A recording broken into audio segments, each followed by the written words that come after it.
Vamos abrir nossas Bíblias em Isaías, capítulo 62. Isaías 62. Vamos ler os 7 primeiros versos.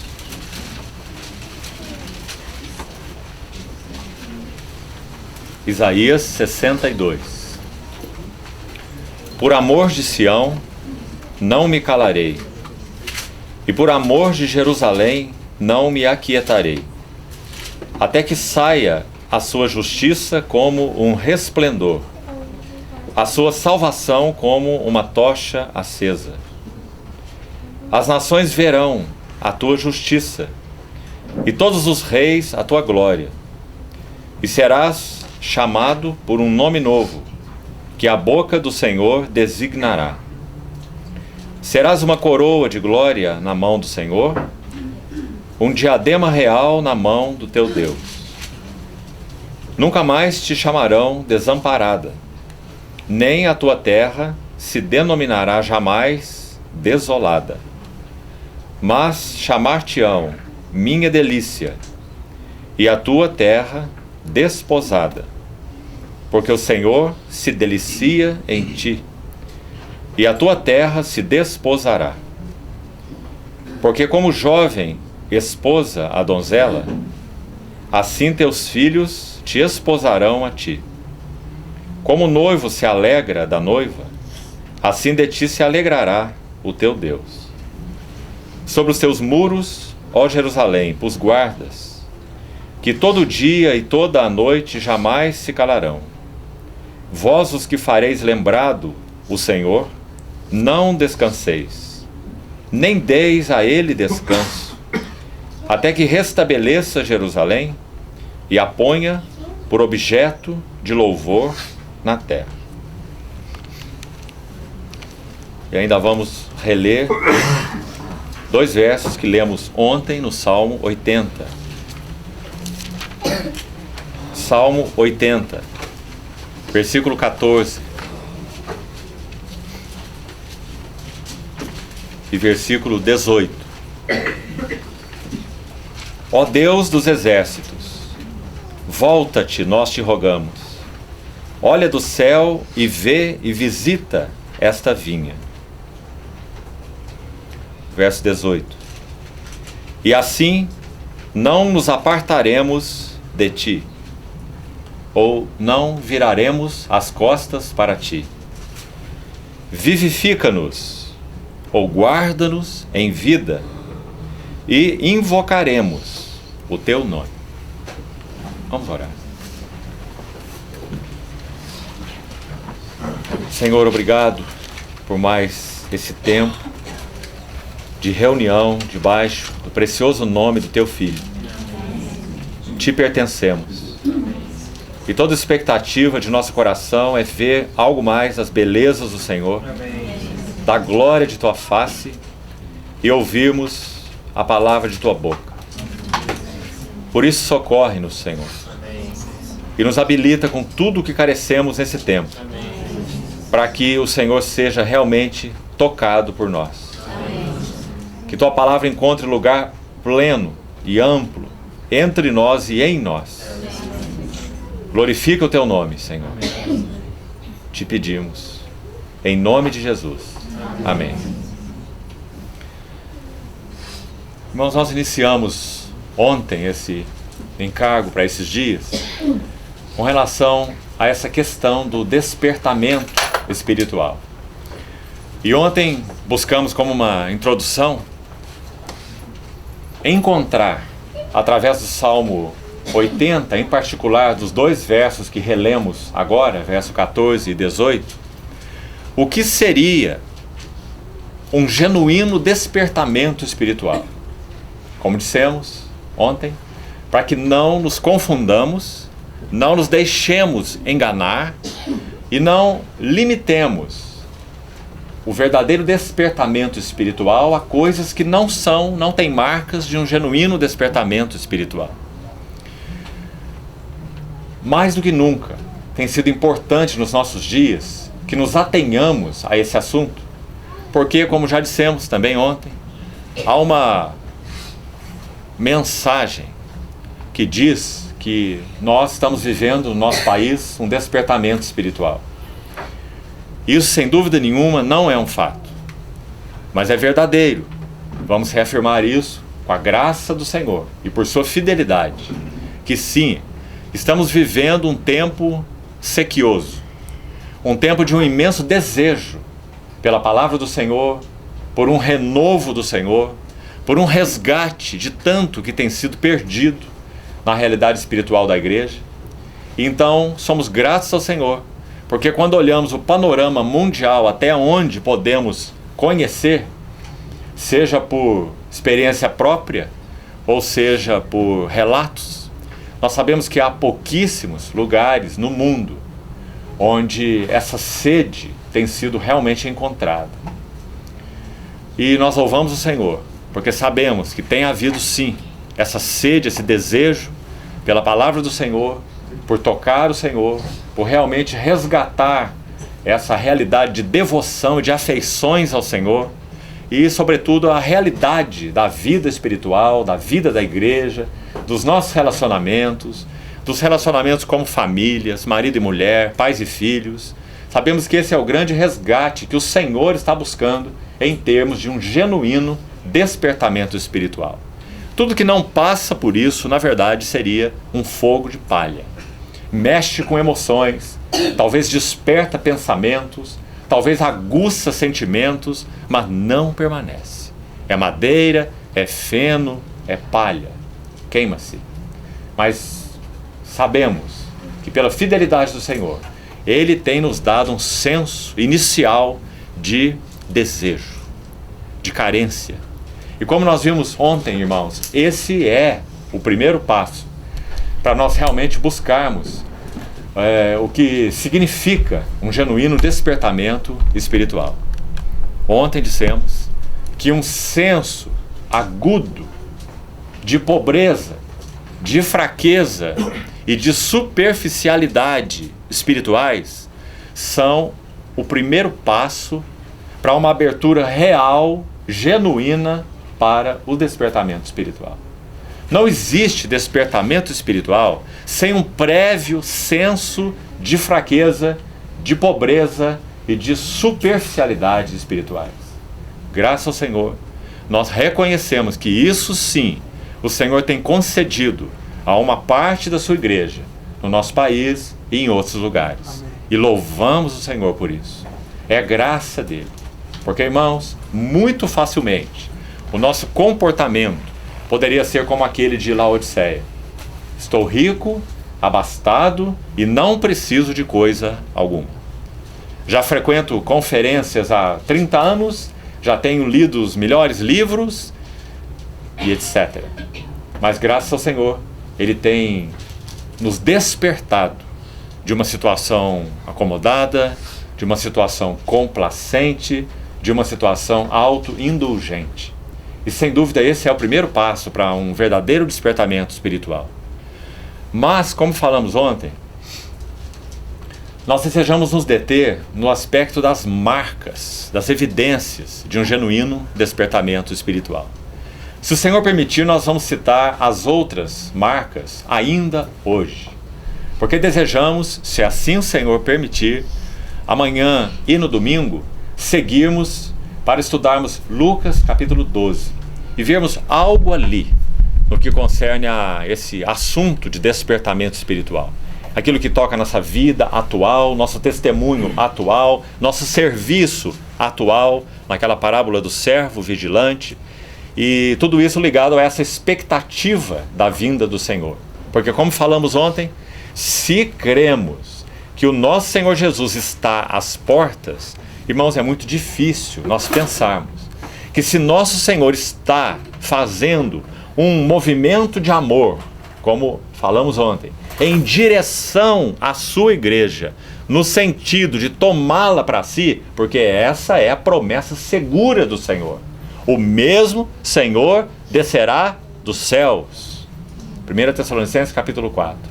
E nós seremos arrebatados para o encontro com o Senhor nos ares. E assim estaremos para sempre com o Senhor. Consolai-vos uns aos outros com essas palavras. Foi o que Paulo nos disse. Então, se sabemos da veracidade da palavra de Deus, se o Senhor entendemos que Ele tem feito esse último movimento de amor em direção à sua igreja, isso será o movimento definitivo, porque a vinda do Senhor é a consumação daquilo que Ele planejou para a sua igreja. Outras coisas mais ocorrerão com a vinda do Senhor, mas no que concerne à igreja, essa é a consumação, porque a partir daí nós seremos introduzidos no que Apocalipse chama de as bodas do Cordeiro.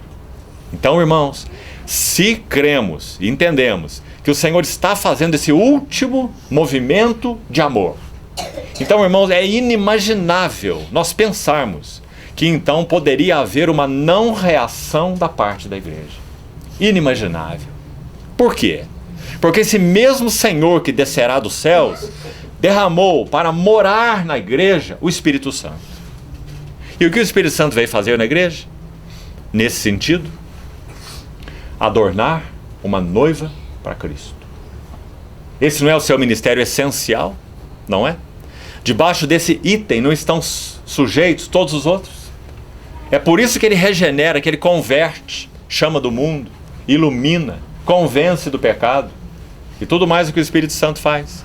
O objetivo é ataviar uma noiva para o Filho de Deus, para o Cordeiro de Deus.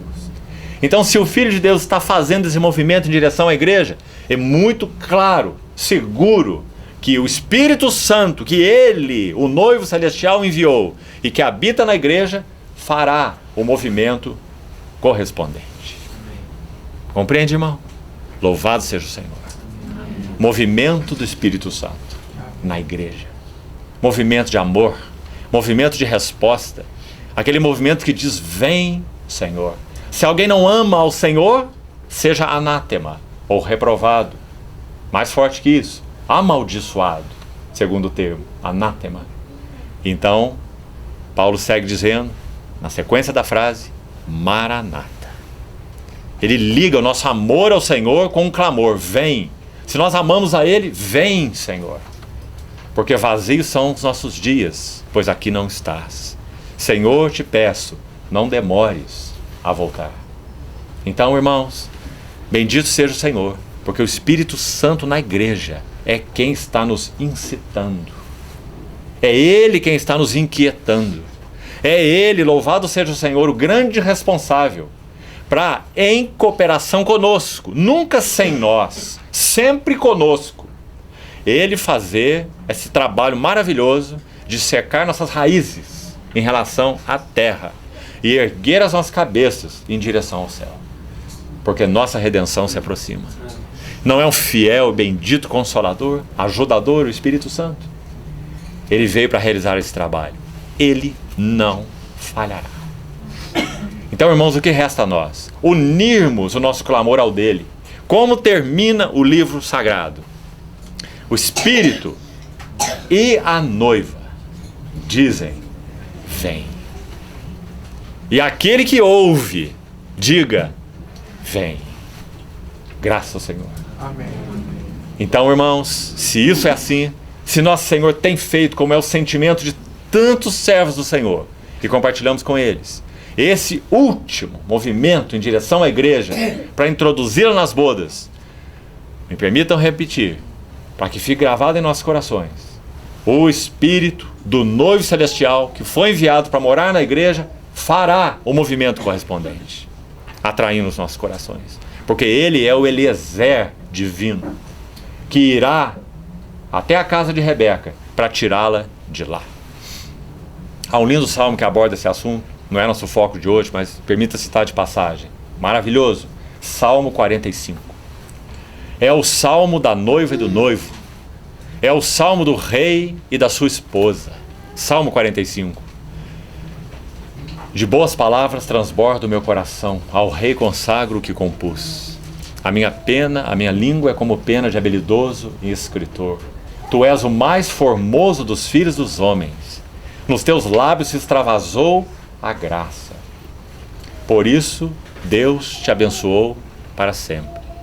Cinge a espada no teu flanco, herói. Veja a figura do nosso Senhor aí, o rei.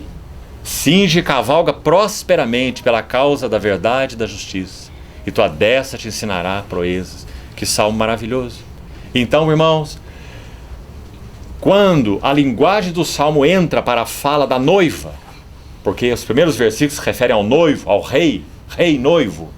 Quando a fala se refere à noiva, é dito assim: ouve, filha minha, dá atenção, deixa o teu povo. Você vê Rebeca aí? Você vê o que Eliezer fez com Rebeca aí? Deixa o teu povo e a casa de teu pai, e assim o rei cobiçará a sua formosura. Que verso mais maravilhoso, irmão. É esse o movimento que está acontecendo. Louvado seja o Senhor. Para que o rei cobice a formosura da noiva, o que é necessário para ela? Deixa o teu povo, deixa a casa de teu pai. Do que isso fala? Isso fala do trabalho do Espírito Santo conosco, para que nossas raízes sejam secas, em direção a tudo aquilo que não é nosso Senhor. E nós sejamos então arraigados nele. Cedros de justiça plantados na casa de Deus, crescendo para ele. Graças ao Senhor por esse duplo movimento e por nós sermos objeto desse movimento bendito. O mundo nada sabe dessas coisas, mas nós temos sido atraídos por causa do trabalho do Espírito Santo para o nosso bendito Senhor. Irmãos, que maravilhosa atração. Essa atração põe em ordem nossas vidas em todos os aspectos. Essa atração é tão poderosa que ela é capaz de limitar e alinhar as nossas afeições, resgatar nossa devoção. E hoje então vamos buscar, com a ajuda do Senhor, dar os outros passos no que concerne essas marcas positivas, evidências seguras de um verdadeiro despertamento espiritual. Não tagarelice sobre ele, movimentos, estratégias, mas marcas bíblicas de um genuíno despertamento espiritual. Usando os versos 14 e 18 do Salmo 80, já vimos ontem, não precisamos voltar a eles, nós entendemos por eles que um despertamento espiritual genuíno significa uma visitação divina, vivificadora. Então nós temos aquele clamor no Salmo 80, verso 14. Ó Deus dos exércitos, nós te suplicamos. Você vê? É uma súplica. Não é algo falado da boca para fora. Não é algo que não foi proveniente do fundo do coração. Mas é um rogo, é uma súplica. Ó Deus dos exércitos, te rogamos. Olha do céu, vê e visita esta vinha. Visitação divina. Mas o verso 18 vai continuar dizendo: e assim nós não viraremos as costas para ti. Vivifica-nos. Palavra importante aí. Guarda-nos em vida. Resgata aquilo que antes era vida. Ele não só nos deu vida, mas vida em abundância. Então guarda-nos em vida. Vivifica-nos e invocaremos o teu nome. Então, baseado nesses dois versículos, como que nós definiríamos um genuíno despertamento espiritual? Está muito claro, não é? É uma visitação divina vivificadora. E é por causa dela ter sido repetida dezenas de vezes na história da igreja que nós estamos aqui. Sem as visitações divinas vivificadoras, nós não teríamos mais evangelho. Ele já teria sido sepultado e aniquilado. Deus é o evangelho e ele preserva o seu evangelho. Ele é o encarregado pelo seu evangelho, porque ele é o evangelho. Ninguém pode triunfar contra o evangelho, porque Deus é o evangelho. Seu filho é o evangelho. Então, por causa das visitações divinas vivificadoras, nós estamos aqui. A igreja permanece esses 20 séculos.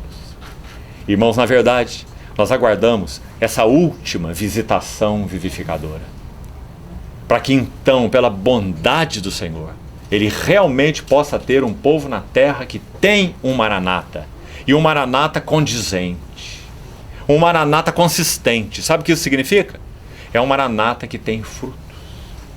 É um Maranata de uma planta desarraigada, de um trigo com raízes secas, um trigo maduro. Esse é o Maranata consistente. Porque cantar Maranata e falar sobre o Maranata é muito simples. Mas o Espírito Santo quer trabalhar em nós um verdadeiro Maranata. Que então diz: Senhor, estamos prontos, toma-nos para Ti. Nós somos Deus, nós Te queremos, nós Te amamos. Todas as nossas fontes são em Ti. Tu és o mais formoso dos filhos dos homens. Então, amados irmãos, a primeira marca que vimos ontem é um permanente estado de arrependimento. E basicamente o que nós falamos sobre isso? O que isso significa? Talvez possamos colocar em pouquíssimas frases. Um estado permanente de arrependimento significa um reconhecimento pleno, diário, contínuo, de que nosso Senhor Jesus é totalmente outro. Compreendeu isso? Conforme nós falamos ontem. Ele é totalmente outro. Quando nós olhamos para a sua glória, nós vemos a nossa pecaminosidade. Quando nós olhamos para a sua vitória, nós vemos a nossa fraqueza. Quando nós olhamos para a sua beleza, nós vemos nossa feiura.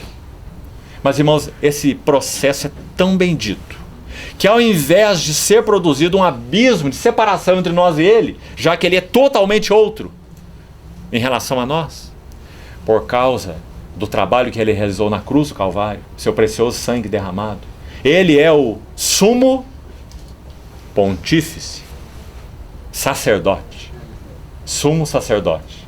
O livro de Hebreus abre isso de uma maneira tão maravilhosa. A palavra sacerdote ali, no latim, é pontífice, que significa aquele que constrói pontos.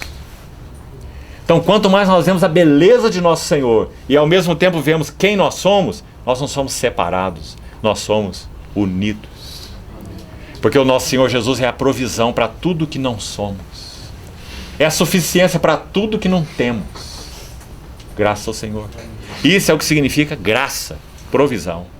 Então isso é um estado permanente de arrependimento. Só um estado permanente de arrependimento vai nos livrar, por exemplo, da soberba, da autoconfiança, da autossegurança. Irmãos, às vezes temos autossegurança até naquilo que concerne a coisas do Senhor. Por exemplo, quantos de nós confiamos naquilo que o Senhor já nos deu, achando que isso é capaz de nos preservar em si mesmo? Aquilo que já recebemos, que já foi depositado, estocado no nosso coração. Isso é uma falsa confiança. Porque um depósito, mesmo que espiritual, não vai nos preservar. Esse depósito precisa ser mantido em relação viva com aquele que o depositou, o nosso Senhor. Nosso Senhor disse assim aos fariseus: examinais as Escrituras, porque julgais ter nelas a vida eterna. E são elas que testificam de mim. Então nosso Senhor falou: vocês fazem muito bem. Examinam e continuem examinando. Elas vão falar tudo de mim. Mas, ele tem um mas para eles. Mas não quereis vir, se achegarem, se aproximarem de mim, para terdes vida. Você viu o que o Senhor fez? Ele está dizendo que eles eram ligados à palavra, mas não eram ligados a Ele. Ligados às Escrituras, mas não ligados a Cristo. Irmãos, esse é um risco, ainda hoje em nossas vidas. De alguma maneira podemos ter uma relação com a Bíblia, que é uma relação profissional, uma relação acadêmica, compreende? Uma relação intelectual. Mas não temos uma relação pessoal com o Cristo da Bíblia. Então, irmãos, isso é um permanente estado de arrependimento. Um senso de que o Senhor é totalmente outro. E isso então nos une, nos apega a Ele. Agora vamos para uma segunda marca. Se o Senhor permitir, vamos ver mais duas além dessa. E ao todo então seriam 4 principais. Não são as 4 únicas. Há mais. Mas nós vamos deter nelas para podermos avançar. A segunda marca, poderíamos dizer com toda clareza: todos os genuínos despertamentos espirituais na história da igreja produziram esse segundo resultado: uma visão renovada das glórias de Cristo. Esse é o segundo. Uma visão renovada das glórias de Cristo. Não é maravilhoso, irmãos? Nós já estudamos em uma ocasião o livro de Hebreus, mesmo que panoramicamente, aqui com os irmãos, aqui mesmo. Você lembra qual é o centro da mensagem de Hebreus? O centro da mensagem de Hebreus é apresentar uma visão renovada de Cristo para cristãos veteranos e cansados. Isso é Hebreus. Hebreus foi escrito para cristãos veteranos e cansados. Eles estavam com joelhos trôpegos e mãos vacilantes. Mãos descaídas e joelhos trôpegos. Então o livro de Hebreus apresenta o que para cristãos veteranos e cansados? Quem sabe sofrendo opressão, como estavam os hebreus, né? Sofrendo perseguição, sofrendo até espólio dos bens, a carta registra, né? Qual é a mensagem do Senhor para uma assembleia assim? É uma só. É trazer para essa assembleia, pela graça dele, uma visão renovada, fresca é a ideia. Uma visão fresca das glórias, belezas do nosso grande Cristo, nosso Senhor. Então essa é a segunda marca de um genuíno despertamento espiritual. Cristo de alguma maneira é visto como nunca foi visto antes. Nós vemos irmãos e irmãs falarem de Cristo como nunca falaram antes. Amém. Nós vemos irmãos e irmãs apreciarem Cristo como nunca apreciaram antes. Isso é resultado de um derramamento do Espírito sobre a vida da igreja. Sobre a igreja. Louvado seja o Senhor. Amém. Agora, irmãos, talvez o melhor que possamos fazer aqui, com a ajuda do Senhor, é ler algumas frases. Então, te peço, em nome do Senhor, aguça os seus ouvidos, tire aí da sua mente qualquer distração e preste atenção. Nós vamos ler algumas frases do diário de Jonathan Edwards. Sabe quem foi Jonathan Edwards? Um pouco sobre ele. Ele viveu no século XVIII e participou nos Estados Unidos desse período chamado Grande Despertamento Evangélico do século XVIII. Ele é considerado ainda hoje, veja que interessante, apenas um dado, mas interessante, o maior filósofo que os Estados Unidos já possuiu. E isso pelo mundo secular, não pelos cristãos. O maior filósofo americano. Se chama Jonathan Edwards. Mas a grande questão é que esse, considerado filósofo pelo mundo, ele foi um servo de Deus, um homem de Deus. E ele viveu esse período desse grande despertamento espiritual nos Estados Unidos. E em alguns países da Europa acontecendo a mesma coisa, na Escócia, na Irlanda, na Inglaterra, onde viveram outros. Esse homem não era um homem emocional. Queria também colocar isso para os irmãos, acho importante. Ele não era um homem que vivia de emoções. Ao contrário, ele era um intelectual. Claro, considerado o maior filósofo da América, o que você acha? Uma mente brilhante. Importante você saber disso, por causa do que você vai ouvir. E nós vamos ler aqui. Então, durante esse período de despertamento espiritual, quando o Senhor trouxe uma visitação vivificadora a diversos países ao mesmo tempo. Veja, nos Estados Unidos e em vários países da Europa. Veja a distância disso. E eles até mesmo se comunicaram nessa época. E o Senhor estava visitando diversos países no mesmo tempo, de maneiras diferentes, com homens diferentes, em contextos diferentes. Agora, escute aqui o que Jonathan Edwards escreveu nesse período em que o Senhor estava visitando a igreja de maneira vivificadora.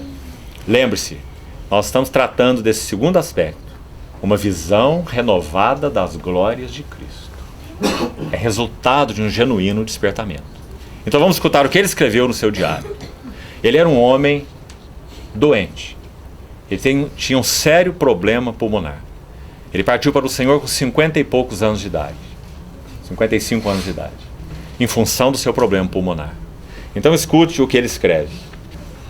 Certa ocasião, quando eu saí para uma caminhada na floresta, por razões de saúde, em 1737, tendo desmontado do meu cavalo num lugar isolado, como tem sido meu costume, de andar para meditar e orar, tive uma visão que para mim foi extraordinária, uma visão da glória do Filho de Deus como mediador entre Deus e o homem. Um detalhe aqui, não é visão física, compreende? É uma impressão espiritual. Ele está falando de uma visão espiritual. mais clara que uma visão física. Uma visão da glória do Filho de Deus como mediador entre Deus e o homem. Uma visão da sua grande, maravilhosa, pura, doce graça e amor. Como também da sua condescendência mansa e gentil. Esta graça que me pareceu tão doce e tão calma, também me pareceu imensa e excelente o suficiente para absorver todo o pensamento e imaginação do meu coração. E isso continuou, pelo que eu posso julgar, por cerca de 1 hora. E me manteve a maior parte deste tempo em copiosas lágrimas. Senti uma ardência de alma. Veja a linguagem dele.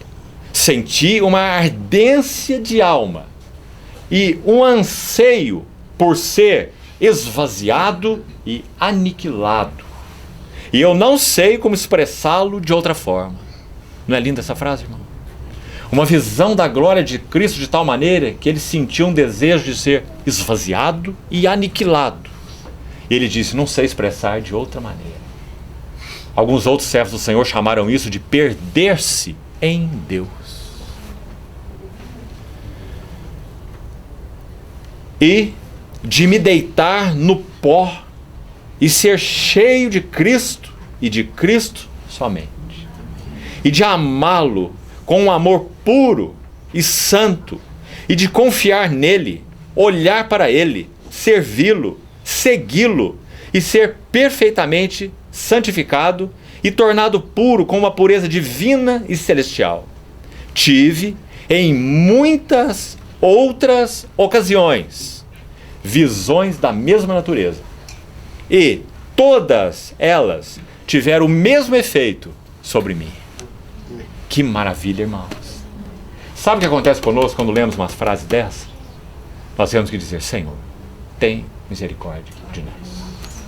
O que nós conhecemos disso? Ardência de alma, desejo de ser esvaziado e aniquilado, boca no pó. O que nós sabemos disso? Nós fechamos a nossa blusinha e dizemos, eu sou um cristão. Nos orgulhamos disso. Ah, irmãos, que o Senhor, por sua bondade, visite de novo a sua igreja. E nos lance no pó. E nos leve a contemplar Cristo como nunca o tenhamos contemplado até aqui. Que o Senhor, na sua fidelidade, visite de novo a sua igreja. Esse é um resultado de uma visitação divina verdadeira, genuína. Por quê? Porque chama atenção para Cristo. Não chama atenção para a igreja. Não chama atenção para a obra de Deus ou qualquer outra coisa. Não chama atenção nem para o mundo perdido. Isso é uma consequência. Mas chama atenção para Cristo. Porque é uma visitação divina do Espírito Santo. E o ministério do Espírito Santo é glorificar o Filho de Deus. Para isso ele foi enviado. Mais uma frase, ainda do diário de Jonathan Edwards. Às vezes, a simples menção de uma palavra só faz o meu coração arder dentro de mim. Ou basta que eu veja o nome Cristo, ou o nome de algum atributo de Deus, e então Deus se revela a mim de uma forma gloriosa. Que maravilha, irmão. Basta que eu ouça o nome Cristo, ou uma menção de um atributo de Deus, e Deus se revela de novo a mim, de uma forma extraordinária. Que maravilha, irmãos. Esse é resultado de um genuíno avivamento espiritual.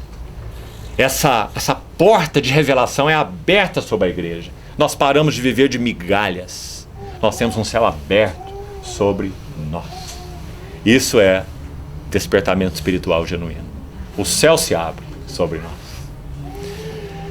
As alegrias mais profundas e os maiores deleites que eu experimentei não foram resultados de uma esperança do meu próprio bem-estar, e sim os de uma visão direta das glórias do Evangelho.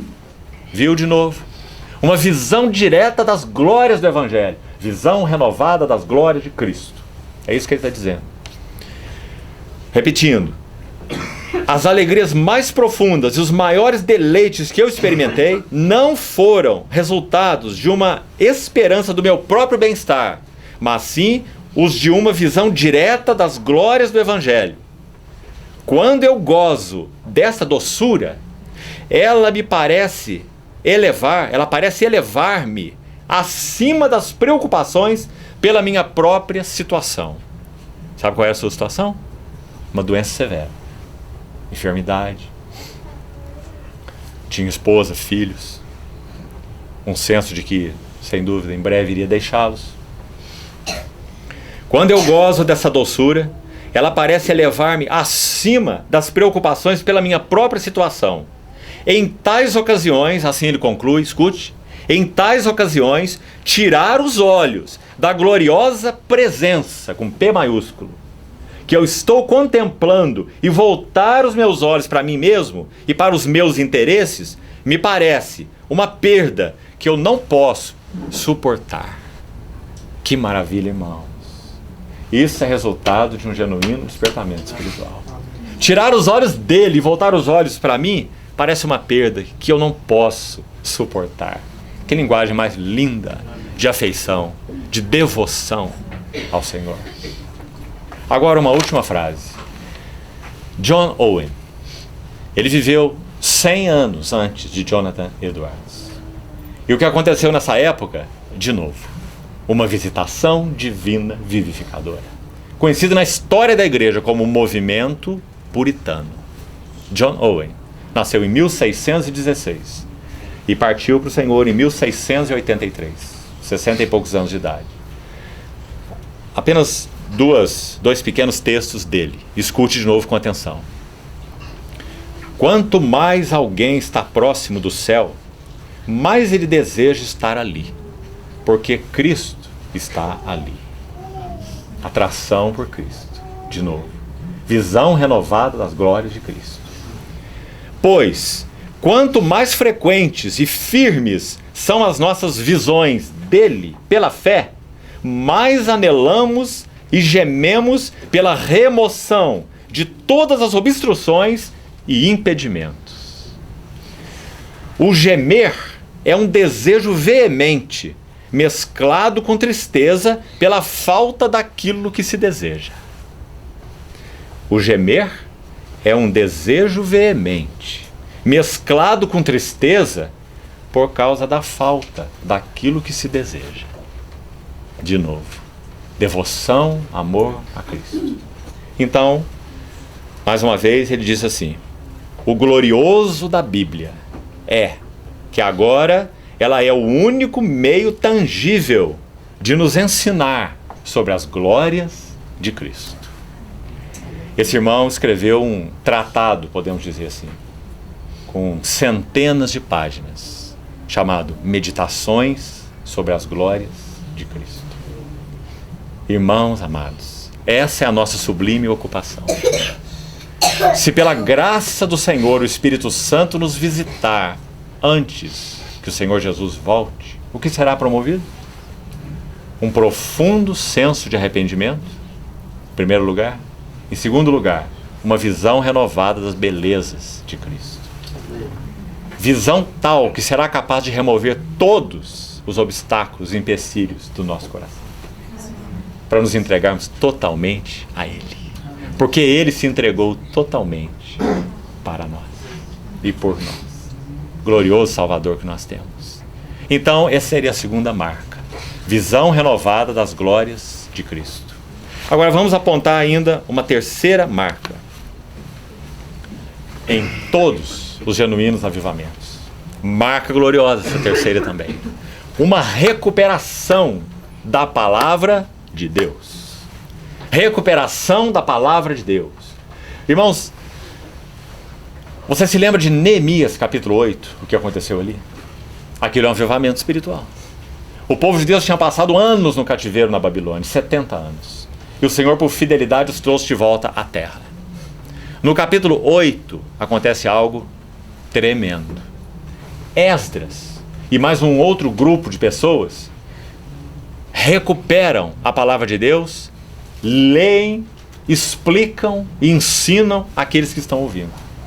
E o resultado ali mostra o quanto aquele mover foi um genuíno despertamento espiritual. Porque lá é dito assim, que ao ouvir a palavra de Deus, eles todos choravam. Eles tinham a Torá na sua mão, lá na Babilônia mesmo, mas nenhum efeito desse foi produzido. Nenhum. O que era a Bíblia da época estava na mão deles, mas nenhum resultado. Mas naquele momento, quando Esdras toma a palavra com aquele grupo de irmãos, e sabe o que eles fazem? Diz o texto, eles leem a palavra dando explicações para que se entendesse o que se lia, desde a alva, o alvorecer, até o meio-dia. Então, acho que a primeira pergunta seria, você suportaria uma reunião dessa? Hein? Seus compromissos não iam deixar você dormir e cair da janela, como eu, tipo. Eles ouviram desde a alva até o meio-dia. E lá diz que eles choravam, ouvindo de novo as palavras das Escrituras. Porque agora era um livro aberto diante deles. Oh, irmãos, nós temos a Bíblia nas nossas mãos, sim, mas ela pode ser um livro fechado para nós. Mas se o Espírito Santo visita a igreja de maneira vivificadora, a Bíblia se abre. Aquilo que nós nunca vimos, agora vemos. Eu era cego, mas agora vejo. Você lembra aquele cego de Marcos que foi curado em 2 etapas? Que cura mais interessante. Você acha que o Senhor Jesus precisa curar alguém em 2 etapas? O que você acha? Ele é o Senhor, Ele é o Criador. Por que Ele curou um cego em 2 etapas? Ele queria ensinar uma lição para os seus discípulos. Primeiro o Senhor toca o cego uma vez. Fora da aldeia. Sabe o que isso significa?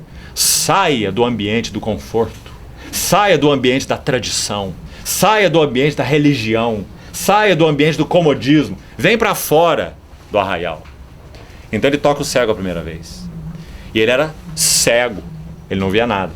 Depois do primeiro toque, ele diz assim: vejo homens como árvores andando. Não está bom demais para quem foi cego? Né? Ele passou de cego para míope. Está excelente.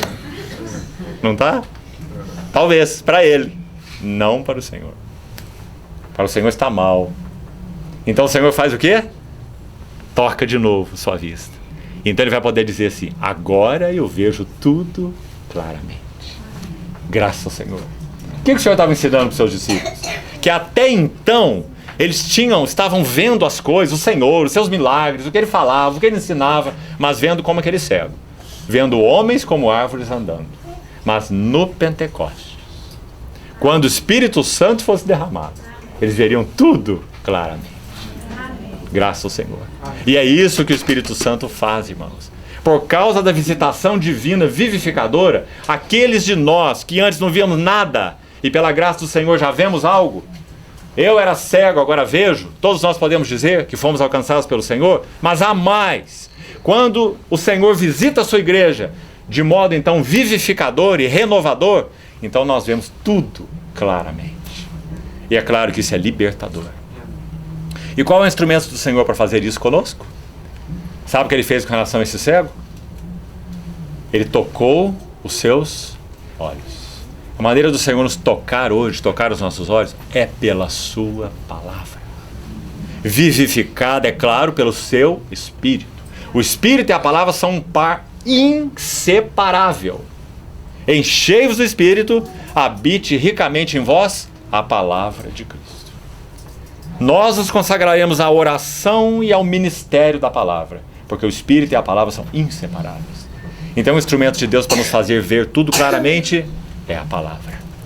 Então, irmãos, vamos gastar um pouco de tempo aqui nesse assunto da palavra. Amados irmãos, há uma chamada menção completa na Bíblia sobre a palavra de Deus. Alguns assuntos na palavra de Deus são muito importantes. Então, sabe o que o Espírito Santo fez? Ele condensou esse assunto em grandes porções. Por exemplo, ressurreição é um assunto muito importante na Bíblia. Muito importante para Deus. Então, ele concentrou mais de 50 versículos em 1 Coríntios 15 para nos ensinar sobre ressurreição. Um capítulo enorme, todo sobre ressurreição. Porque a ressurreição é um tema muito importante. Você compreende isso? A língua, o nosso falar, é um tema muito importante para o Espírito Santo. Sério. Porque a língua é fogo, é um mundo de iniquidade. Onde está escrito isso? Tiago, capítulo 3. Então há uma menção condensada, completa, como é chamado, sobre a língua em Tiago 3. E assim muitos outros temas. Mas sabe qual é a menção completa mais ampla da Bíblia? É a palavra de Deus. Porque a Bíblia é a palavra de Deus. E porque o maior instrumento de Deus para se revelar e para nos tocar é a sua palavra. Então há 176 versículos, todos colocados juntos. Onde? No Salmo 119. Todos os versículos falam sobre a palavra de Deus. Só que usam nomes diferentes. Usam a expressão decretos, preceitos, juízos, mandamentos, palavra mesmo, termo palavra. Todos eles significam só uma coisa. Teus juízos é tua palavra. Teus mandamentos é tua palavra. Teus preceitos é tua palavra. Então são 176 versículos sobre a palavra. Sabe o que nós vemos lá? Vamos olhar alguns deles. Abra, por favor, sua Bíblia. No Salmo 119. Difícil selecionar versículos nesse salmo, não é? Muito difícil. Mas vamos selecionar alguns deles, para que nós vejamos esse aspecto ligado a um despertamento espiritual genuíno. O Senhor, o Espírito Santo, resgatando o lugar central da palavra de Deus no meio do seu povo. Então, versículo 25 desse salmo, veja o que diz. Salmo 119, 25. A minha alma está apegada ao pó. Vivifica-me. Viu? Vivifica-me. A mesma palavra que lemos no Salmo 80, 18. Vivifica-nos e invocaremos o teu nome. Vivifica-me. Como? Segundo a tua palavra. Então sabe o que acontece num genuíno despertamento espiritual? A palavra de Deus é comunicada de novo com poder. A palavra de Deus é comunicada com vida, unção, graça. Como nós falamos, nós paramos de comer migalhas e começamos a beber das fontes quando o Espírito Santo visita a sua igreja de maneira vivificadora.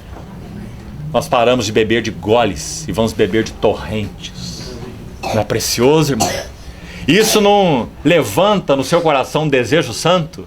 Se levanta, ore, gema, busque, rogue, suplique, porque é desejo do noivo que nós experimentemos essa maravilhosa, bendita realidade espiritual. Não se acomode, não, achando que o destino da igreja é viver uma vida moribunda até que o Senhor Jesus volte. Não, porque nosso Senhor é um Senhor glorioso, enviou para habitar na igreja um Espírito glorioso, para fazer uma obra gloriosa. Então chega de mediocridade, superficialidade, coração dividido, ânimo dobre, testemunho fraco, vidas insonsas, insípidas. Que o Senhor nos ajude, irmãos, a todos nós, a colocarmos a nossa boca no pó e dizer: Senhor, a oração de Daniel no capítulo 9, que coisa mais linda, irmãos. Uma oração de confissão de pecado, Daniel 9. Ele diz assim: ó Senhor, perdoa-nos. Ó Senhor, atende-nos e age, age, por amor do teu nome. Que maravilha. Daniel, já um ancião, provavelmente com mais de 90 anos, não podia retornar para Jerusalém junto com os exilados. Ele não suportaria essa viagem, compreende? Sabe o que ele poderia fazer? Abrir suas janelas e orar. E ele orou por causa do zelo, do nome do Senhor. Então a ele é revelado o propósito do Senhor, o que o Senhor iria fazer com aquele povo. O Senhor iria recuperá-lo, iria levá-lo. 70 anos tinha se cumprido, conforme o profeta Jeremias disse. Daniel achou os livros, leu, compreendeu. Então ele viu o propósito de Deus, se colocou na brecha, intercedeu, e dizendo: Senhor, perdoa-nos. A ti pertence a justiça, Senhor, e a nós o corar de vergonha. Olha a linguagem de Daniel, irmão. Você acha que Daniel era um hipócrita? A nós, Senhor, corar de vergonha. Nós temos tido coração dividido. Nós não temos amado o Senhor. O Senhor não é primazia nas nossas afeições. Nós temos muitos amantes. Nós temos altar em cima de cada monte. Nós estamos olhando para muita coisa. Nós temos interesses próprios. Nós estamos cheios de projetos. Então, Senhor, a nós compete corar de vergonha. Mas, Senhor, perdoa-nos, atende-nos e age por amor do Teu nome. Que oração. Essa oração não ficaria sem resposta. Quando Daniel termina essa oração, então ele compreende as 70 semanas e o propósito de Deus. Irmãos amados, que o Senhor encontre entre nós esses Daniéis que gemem, suspiram, rogam, clamam. Isaías 62, que nós lemos no início. Sobre teus muros, ó Jerusalém, pus guardas. Que o nosso coração anseie estar entre esses guardas. Não há nada que traga real realização para os nossos corações a não ser isso, irmão. Vamos pedir ao Senhor que rompa-nos com relação à nossa tolice, ao nosso engano. Não há nada no mundo, não há nada na vida, não há nada nas profissões, não há nada no casamento, não há nada em nada que possa nos suprir. Nada. Nós somos chamados com um sublime chamamento, um supremo propósito. É entregarmos a Ele de todo o coração que dará valor a essas outras coisas. E as tornará assim alinhadas, ajustadas em nossas vidas. Mas não fomos chamados para viver para elas. Nenhuma delas. Até mesmo nosso casamento é temporário. Será que temos tido clareza disso? Só podemos vivê-lo supridos pela graça do Senhor para o seu testemunho. Mas eles não são permanentes. Eles passarão. Na presença do Senhor, nos céus, não se casam, nem se dão em casamento. Nenhum de nós terá a sua familhinha particular no céu. Que o Senhor abra nossos olhos. Amém. E que nós tenhamos o suspiro de noiva para com o noivo. Sobre teus muros pus guardas, que não se calarão. Não descanseis, é a exortação de Isaías. Se o Senhor tem te abençoado, te feito prosperar de alguma maneira, não descanse. Não descanseis. Isso não é nada. Não descanseis. E nem deis a Ele descanso. Não é uma frase maravilhosa? O Senhor está dizendo assim: venham me incitar. Venham me incitar. Não me deixem acomodado, usando uma linguagem antropomórfica, né? Me incitem, me roguem, me supliquem. Não me deem descanso, até que eu restabeleça Jerusalém e a ponha por objeto de louvor na terra. Oh, irmãos, que tenhamos esse coração, que tenhamos essa oração. E qual é o instrumento, então, prioritário de Deus para isso? Do Espírito Santo para isso? É a palavra de Deus.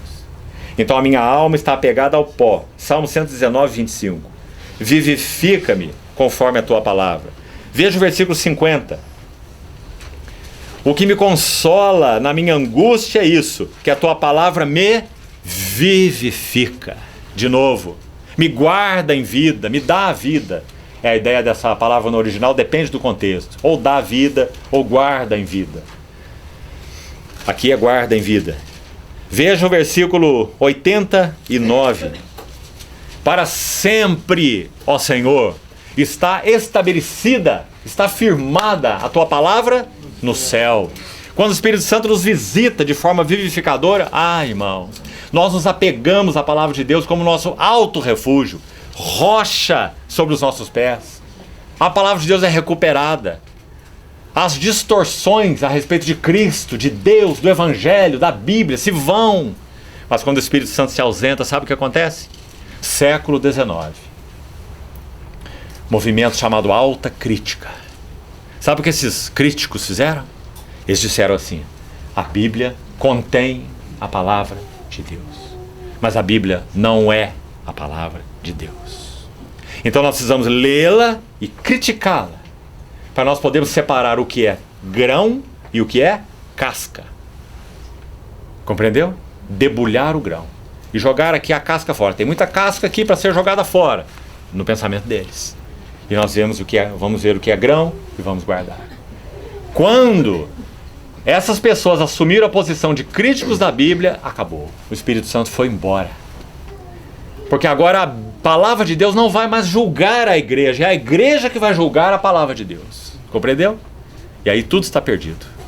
Porque é a palavra de Deus que tem que nos julgar. A palavra de Deus é inerrante. Ela é inspirada verbalmente nas suas línguas originais.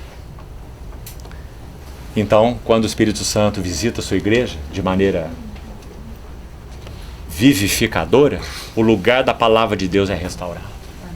E aí, irmãos, há tantos textos sobre isso, nesse salmo e fora dele. Vamos ver mais alguns desses salmos e vamos avançar um pouquinho mais. Veja o verso 105. Lâmpada para meus pés é tua palavra. Ou seja, quando o Espírito Santo visita a igreja de maneira vivificadora e a palavra de Deus é recuperada, é isso que acontece conosco. Nós temos uma real lâmpada para os nossos pés e luz para nossos caminhos. Nós paramos de andar tateando, porque agora a palavra de Deus é mais necessária para nós que o pão. Não só de pão viverá o homem, mas de toda a palavra.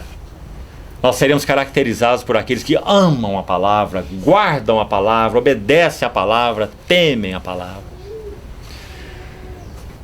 Versículo 105. Olha o verso 130, que verso maravilhoso. Como dissemos, é difícil selecionar esse salmo, é todo ele sobre a palavra. Olha o verso 130. A revelação, boa palavra essa. Na língua original, entrada. A entrada. Antes havia uma parede fechada, mas quando o Espírito Santo vem e visita a igreja de modo vivificador, então a parede é derrubada. E a entrada das tuas palavras dá luz.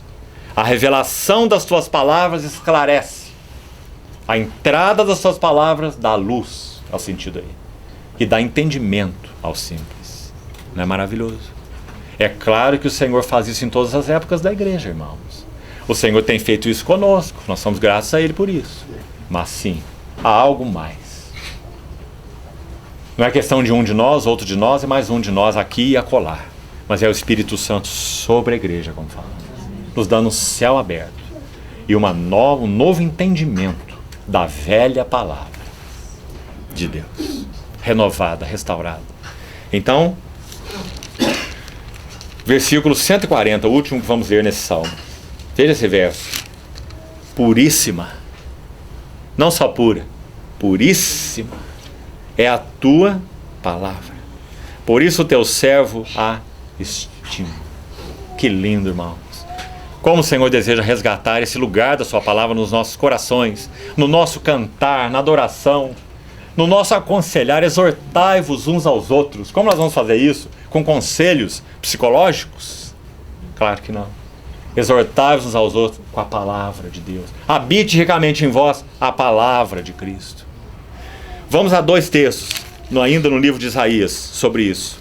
E então, iremos rapidamente para a última evidência de um genuíno despertamento. Mas antes disso, não vamos passar por cima de dois textos em Isaías. Capítulo 66.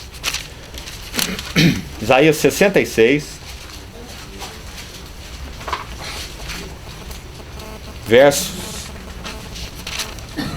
Versos 1 e 2. Isaías 66, versos 1 e 2. Escute bem. Assim diz o Senhor: o céu é o meu trono, a terra é o estrado dos meus pés. Que casa me edificareis vós? E qual é o lugar do meu descanso, do meu repouso? Porque a minha mão fez todas essas coisas e todas vieram a existir, diz o Senhor. Mas, com esse mas aí agora, o Senhor vai dizer qual é o lugar do seu descanso. Ele está respondendo a pergunta que ele mesmo fez para eles. Qual é o lugar do meu descanso? Vamos ver qual é. O homem para quem olharei é este, o aflito e abatido de espírito, e que treme da minha palavra. Nós queremos que o Senhor habite plenamente entre nós como igreja? Então precisamos tremer da sua palavra. Quando o Espírito Santo visita a igreja de modo vivificador, o que acontece conosco? Trememos da sua palavra. E esse é o lugar da sua habitação. Esse é o lugar do seu descanso. Irmãos queridos, que o Senhor resgate na igreja o lugar da sua palavra. Quando nós nos deslocamos para uma reunião da igreja, vamos buscar aplicar alguma coisa sobre isso. O que deveria acontecer? Bom, no mínimo, para ser bem prático, nós deveríamos desligar o ídolo de um olho só, chamado televisão, umas boas horas antes, focarmos o nosso coração no Senhor, na sua palavra, orando a Ele, preparando os nossos corações, então nós nos deslocamos para o nosso local de reunião com um clamor. Qual? Senhor, nós queremos te encontrar. Nós não temos nada lá. Nossos irmãos são muito agradáveis, mas sem o Senhor, eles não são nada. Os cânticos são muito interessantes, mas sem o Senhor, são só músicas. Senhor, nós queremos te tocar, ainda que as orlas das tuas vestes. Então vamos fazer uma pergunta para nós. Nós vamos às nossas reuniões assim, com esse espírito? Sim ou não? Se não vamos, porque nós não temos expectativas adequadas. Nosso Deus responderá às nossas expectativas na mesma medida em que elas são. Se as nossas expectativas são pequenas, é isso que o Senhor vai nos dar.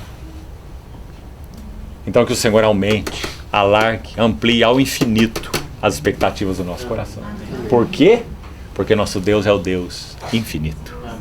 Nosso Cristo é um Cristo de riquezas insondáveis. Então vamos deslocar para os nossos locais de reuniões assim. Senhor, queremos te ver, queremos te tocar. Passeia, anda no meio do teu povo. Dá-nos tua palavra. Se nós sairmos de lá sem te ouvir, nós perdemos da nossa vida 1h30, 2 horas. Perdidos. Então, irmãos, que maravilha. Sabemos que esse é o desejo do Senhor. Ele habita com um aflito, contrito de espírito em que treme da sua palavra. Agora, um último texto sobre esse tema, a palavra de Deus. Olha o Isaías 64. Os 4 primeiros versos.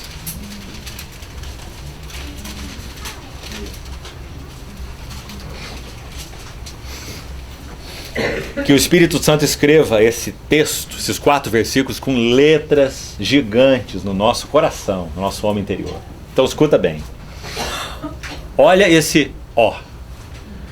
Alguma vez você já orou com ó? Já? Ó fala de um desespero. Ó fala de uma angústia. Não é só ó Senhor Deus dos céus, é ó. Compreende? Ó Senhor. Ó Deus. Como dizendo, ai de nós, Senhor, acode-nos, Senhor, ajuda-nos, Senhor, socorre-nos, Senhor. Então ele vai dizer, ó, se fendesses os céus e descesses. Ó, irmãos, que peçamos ao Senhor que esse seja um ambiente de nossas reuniões. Ó, Senhor, se fendesses os céus e descesses agora, entre nós. Desce, Senhor. Vem, Senhor, é tua casa, Senhor, é tua habitação, são teus santos. São teus redimidos. Vem, Senhor, por amor do teu nome. Irmão, vamos aprender a orar assim, irmãos. Incitarmos a Deus como Ele nos ensinou a fazê-lo. Ó, se fendesses os céus e descesses, se os montes tremessem na tua presença, como quando o fogo inflama os gravetos, como quando faz ferver as águas.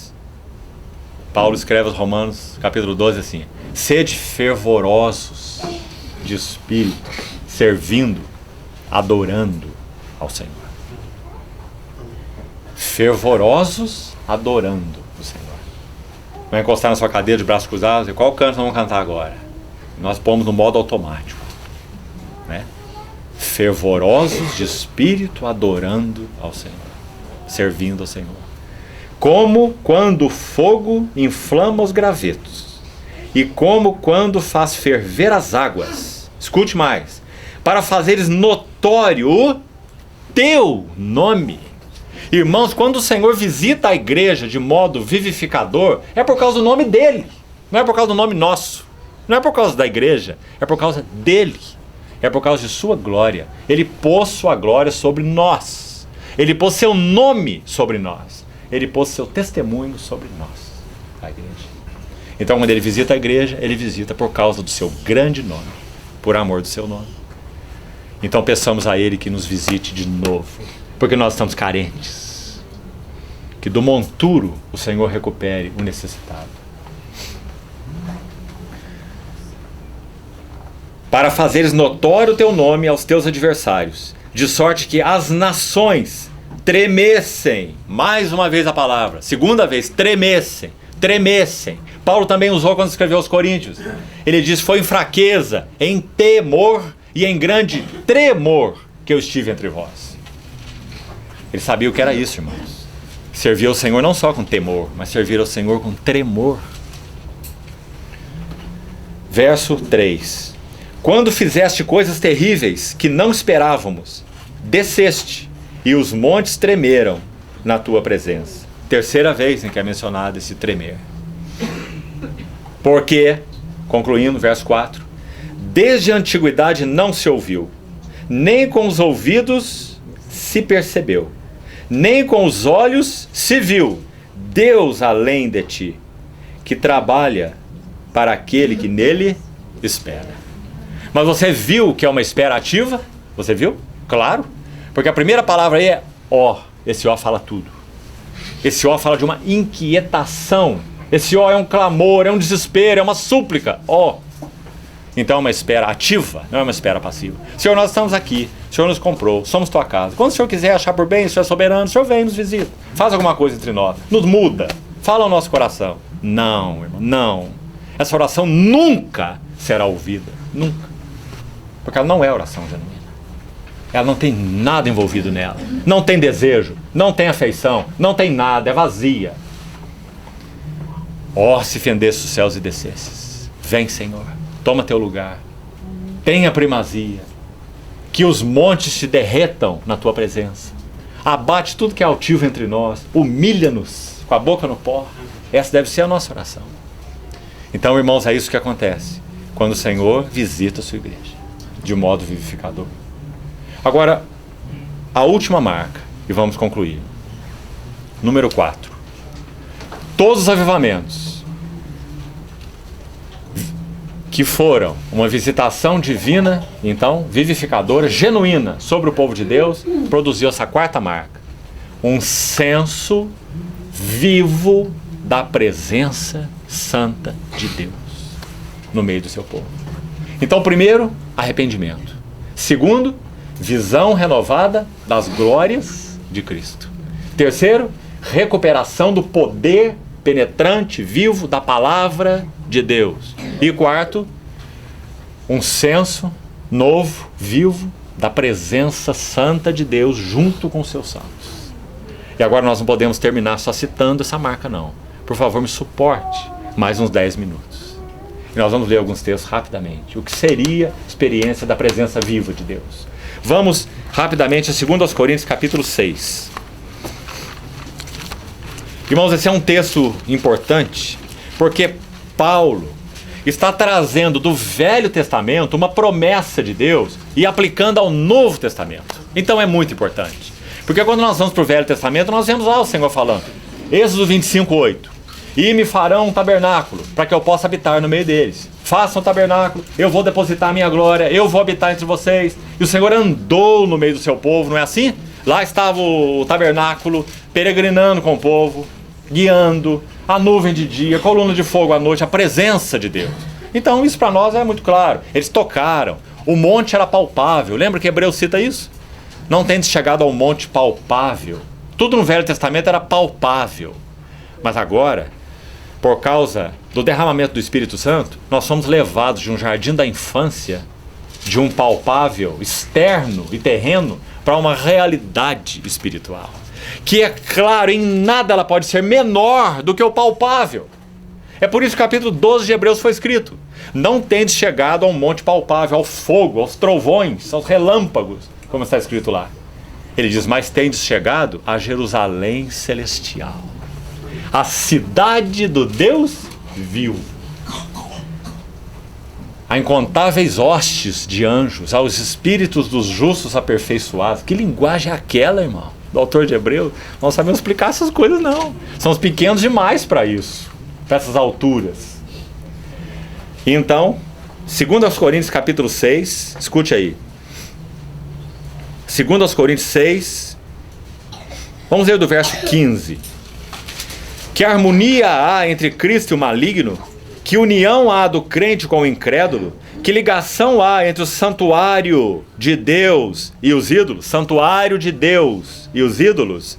Porque nós somos o santuário de Deus, vivente, como ele próprio disse.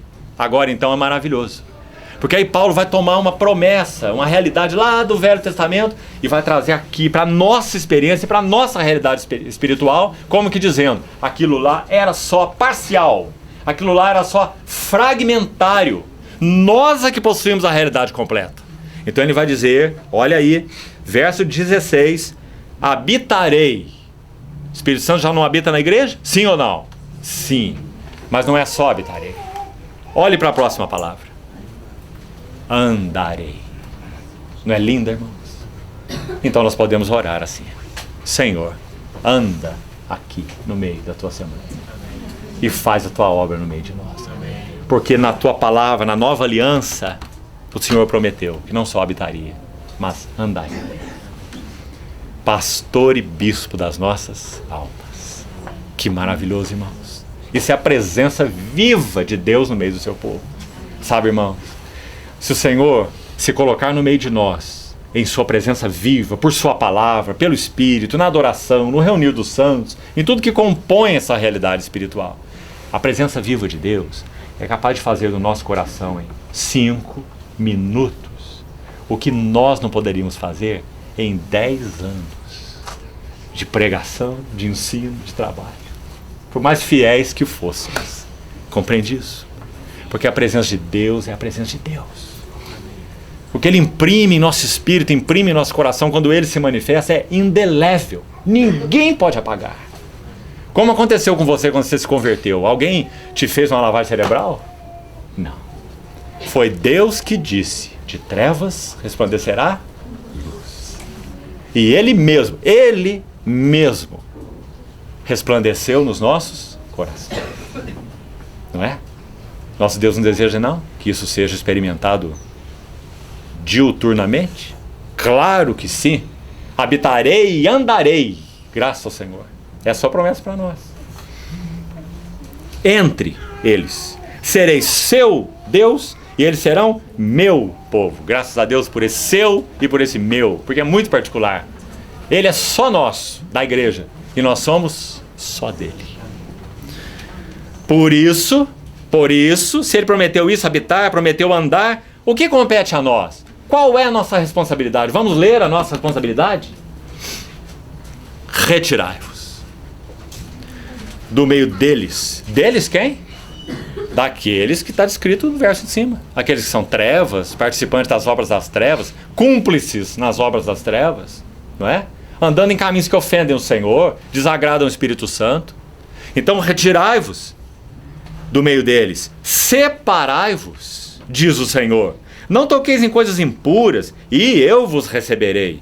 Serei vosso pai, e vós sereis para mim filhos e filhas, diz o Senhor Todo-Poderoso. E a conclusão está aí agora. Capítulo 7, verso 1. Tendo, pois, amados, tais promessas, quais? Habitarei e andarei entre vós. Serei seu Deus, eles serão meu povo. Se temos tais promessas, purifiquemos de toda impureza, tanto da carne, a ideia que é do corpo, como do espírito, aperfeiçoando a nossa santidade no temor de Deus. Então, há algo que nós temos que fazer: prepararmos o terreno. A si mesmo se purifica todo que nele tem esta esperança. A esperança ali é a vinda do Senhor. Assim com relação à visitação do Espírito. Nós iremos convidar o Senhor para estar no meio de nós. Nós estamos compactuados com aquilo que não agrada o Senhor. Nós estamos quebrando os princípios do Senhor.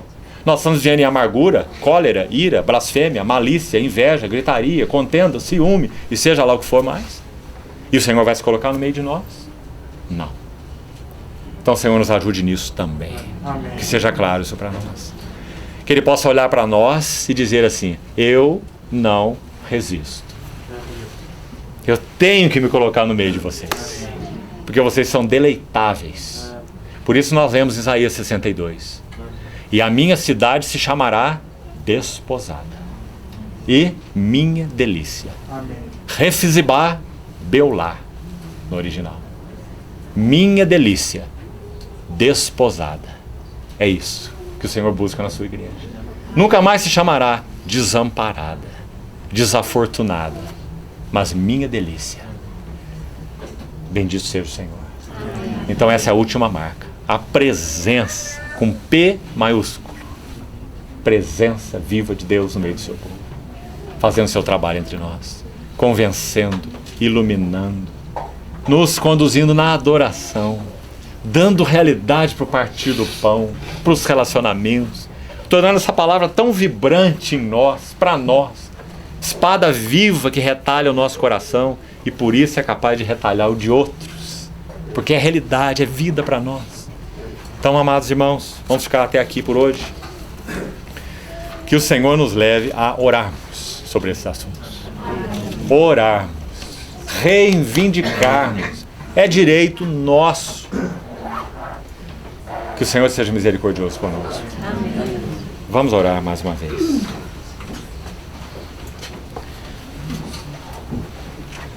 Ó Deus, nós nos apresentamos a Ti mais uma vez e por Tua fidelidade, por amor do Teu nome, Te pedimos que o Senhor não permita que aquilo que for Teu e que foi comunicado aos nossos corações nessa noite possa se perder. Que o Teu inimigo não roube as sementes que o Senhor deseja plantar em nossos corações. Ó Senhor, envia a Tua luz e a Tua verdade para que nos guiem e nos levem ao Teu santo monte, aos Teus tabernáculos. Queremos experimentar o que significa sermos Tua habitação e Teu lugar de passeio. Anda e passeia no meio de nós, Senhor, como que no meio dos Teus 7 candeeiros de ouro. Faz a Tua obra. Renova-nos no nosso amor por Ti, na nossa devoção, no nosso apreço a Ti. Senhor, sê tudo para nós. Tenha primazia, Senhor. E remove os obstáculos e os impedimentos, para que o Senhor alcance isso em nós e entre nós, Senhor. Te pedimos, por amor de Teu nome, em nome de Jesus. Amém.